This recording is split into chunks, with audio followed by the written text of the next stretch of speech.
All right, everybody. Joining me now, she is an actress and dancer out of Toronto, Is it? Rachel Romanoski. Did I say it right?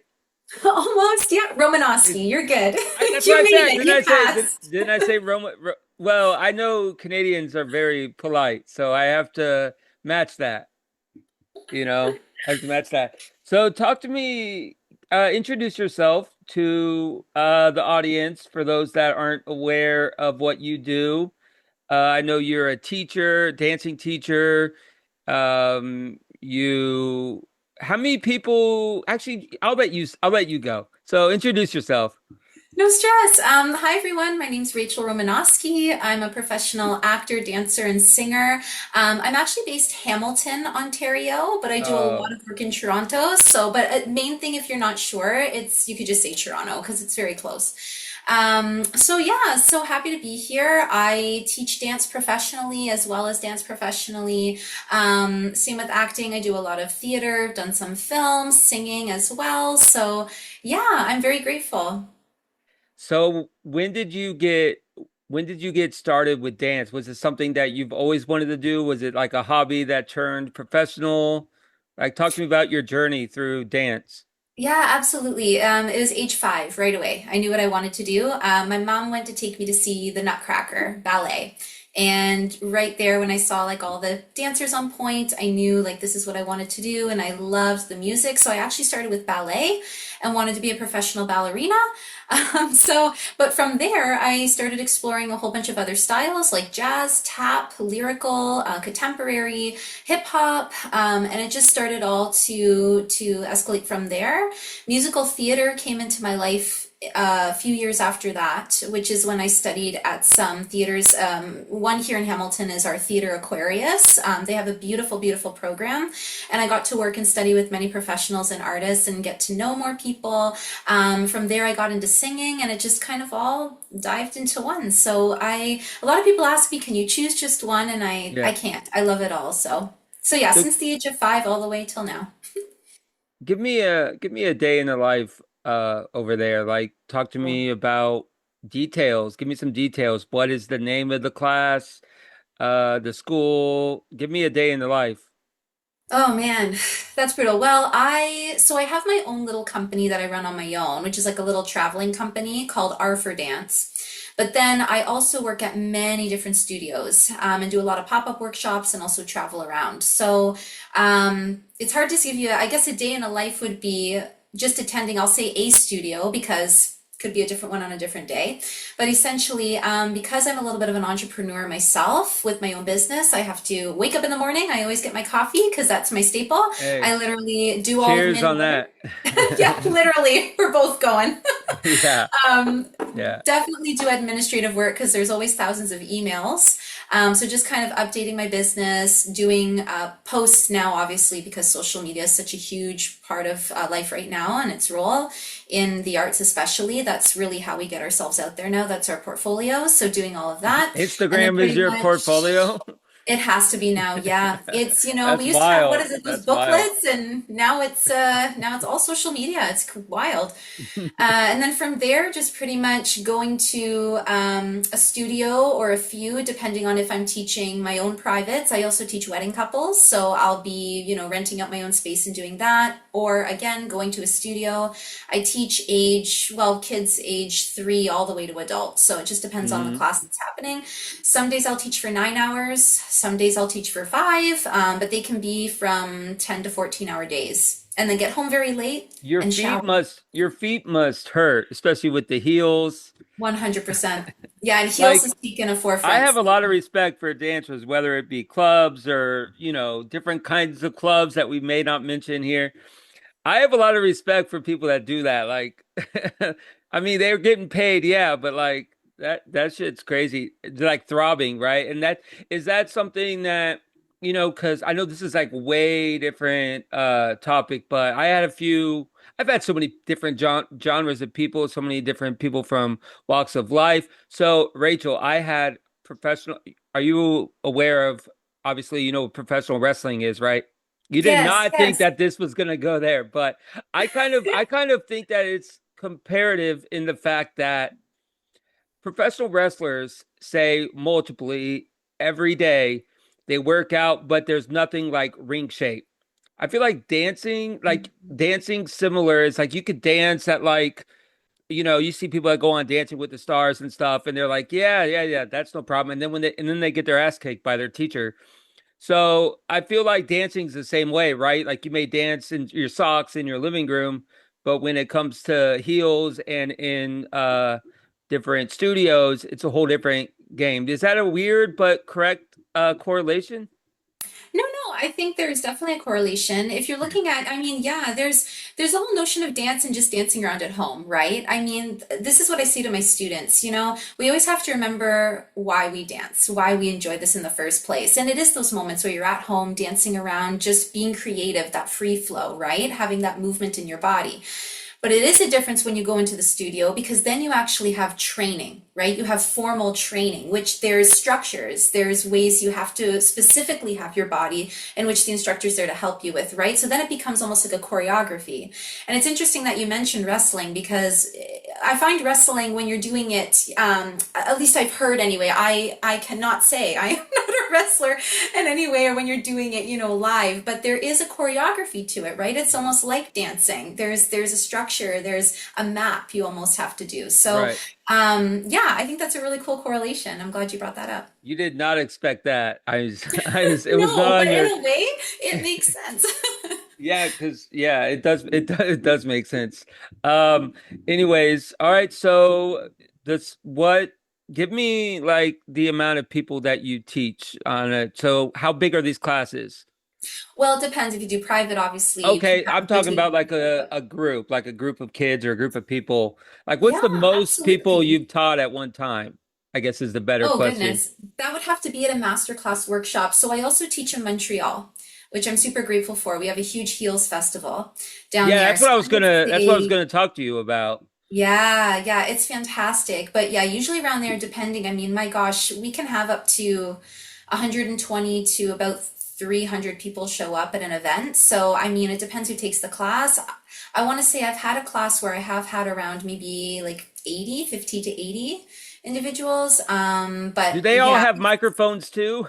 I we mean, do can have you microphones in they those do cases. too? Yeah, and no, they do not. The students do not. Well, we have to break them up into groups, right? Be able to have them shift through Hmm. to actually try it in the space, especially with heel stance. I mean, you've got that stiletto, which can be dangerous. So you really want Yeah, to make sure that you're splitting people up and making sure people like I get the said, time that they I have a need. lot of respect for people that dance. So, Yeah, yeah. do you have a fun story that you can share on the podcast?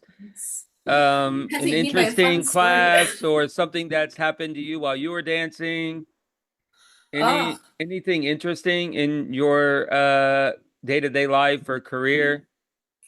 well, I mean, oh, I'll shout out to anybody who is nervous to dance. I would say a fun little, well, not really like a fun story, but embarrassing moment. Like, I mean, we all get nervous to dance and be vulnerable, right? And everybody goes, "Oh, I'm worried about picking up choreography," or, "Oh, they think sometimes that us as instructors, not that we're quote, quote, perfect, but we remember, we wouldn't forget." And I just never forget. I had to do competition one time and I went out and I had this awesome hip hop solo and I was ready and I'm like, yeah, we're gonna do this. And the lights came up and I completely blanked. Completely blanked. Wow, it happens. And I went, thousands of people are I've watching.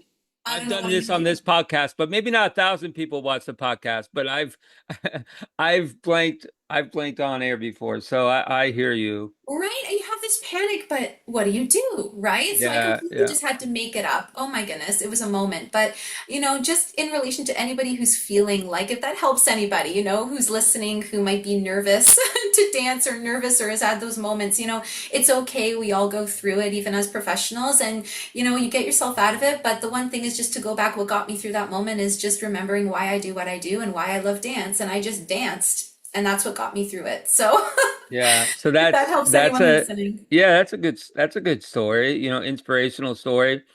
So, you acted as well. Can you talk to me about that? Yeah, so I put that a little bit on the back burner at the moment just because, oh, sorry, and I also am a professional model as well. Modeling and dance has been taking over Oh, the sort of the we'll forefront talk right about now. modeling as well then. But Yeah. yeah, give me some credits that you've done it with acting, like some things you've done. Yeah, so mainly with theater. It's mainly theater. So I've done a few productions with Theater Aquarius in Hamilton, and things with, we have something called a Brat Music Festival here, which is fantastic. It's a huge orchestra that puts together pieces. Sometimes they'll do a show. The show I was in was My Fair Lady.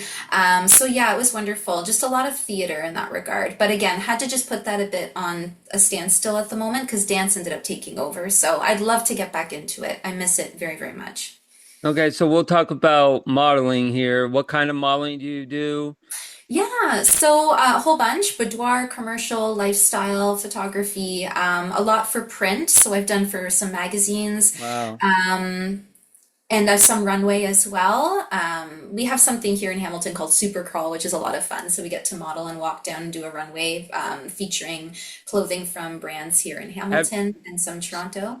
so I had one model on and she said she randomly like she got like a call or something from somebody or found out like on an email that she was in British Vogue. You ever have anything like that Oh my God. where you're like randomly in a magazine that you didn't know how you got there or randomly on No, website or no, anything? Nothing no, like I'm that? really careful with that. Like, I have a lot of boundaries. My contracts are very, like, I make sure Oh, that so I don't find out I'm talk about just the somewhere. contracts. What's so give me a process on the contracts. Talk about that. Yeah, yeah. Well, I created my own contract essentially with modeling, just Interesting. from, understanding. Again, it can be very entrepreneurial. Sorry, There you go. words You got today. it. Oh my God. This is why I need more coffee. Drink, yeah. But That's what I was saying. I was just drink more. When in doubt, drink more good coffee. Lord. That's mine.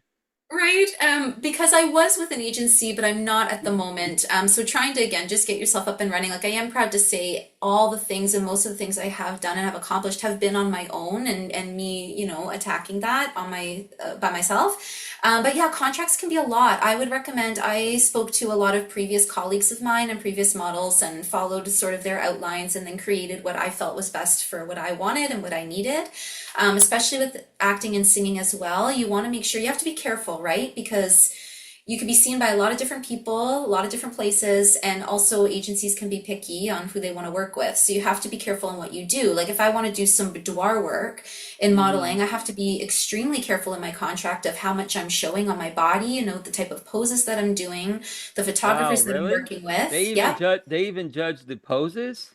100%. Yeah. That's wild. One slight movement, it could be very suggestive in a different way. And you might have an acting agency that says, you know what, that was a little bit too risque for us. We don't want to hire you for this role. So you just have to be very, very, very particular and It's like specific. Dancing with the Stars, like they're judging. Like Yeah. that's a five. Yeah, you You really know? do. It's so true. And people know nowadays, like it's still very judgmental, right? It's hard, it's difficult. So you Yeah. just have to always watch yourself, like take the Hmm. opportunities, but just also be very aware and mindful of I the hear steps you. you're I taking. try to do the same thing as podcasting. So I got a few more questions. Mhm. I'm not trying to put you on the spot as I put you on the spot, but of the three, which one do you? I got two on that. I So knew you'd ask. you knew I was going to say that. So of the three, I want you to pick. I have two questions, so you can pick the Okay. same one twice, or you could pick two of the three. Okay, so I can either pick So two or the same one twice. Okay. yeah. So of the three, what do you enjoy most? Modeling, I like the way you worded that. What do I dancing, enjoy most? or acting? Oh, that is such a hard question. Yeah. You know what? I love them all, really. But I would say maybe if I'm really being picky, it would have to be dance, just because that's been the one I've done my entire life as a baby. I was that baby that was rocking on the by the radio. Hmm. You know what I mean? So I Yeah. feel like dance is just in me. It's in my bones. It's in my blood. In my history too with my family. So I want Hmm. to say that's probably the one that naturally I enjoy the most. I listen to music 24/7. I'm always moving, even when I'm cleaning. Yeah. I'm choreographing and dancing with a broom. It's ridiculous. So if you had to pick one of the three if you had to pick one of the three and you couldn't do the other two ever again, what would be your choice? Like you got I one really don't choice. know. I can't answer that. I think if I couldn't do, I don't know, my life would not feel complete. Okay. Well, we'll go I with cannot dance. answer that. Well, okay, okay. So technically dancing has two because it's one for two for dance and one for the other two because you're giving 1 point for each of the three. So dancing wins. I It guess. has Yeah, that's true. by Yeah. default, by default, By dancing default, wins. you know what? Sounds good. It has. I think just dancing's been my constant. Dancing's been my constant. So, Well, thank you for being here and playing that game. One last thing. Where can people find you on social media? Where can people find you in Canada? And the yeah, floor is yours. absolutely. So again, Hamilton, Ontario is where I'm based, but Toronto is sort of the main one everyone knows. So come visit. You can find me on Instagram with my name, so Rachel Romanoski with the number 4. Or you can always contact my email at rfordance@hotmail.com. Well, thank you so much for your time, and we got the technical difficulties out of the way, and Yeah. appreciate it, and all the best. Okay. Thank you, you too. Thank you so much for your time and for having me on here. All right, no problem. Thanks. Bye. Thank you.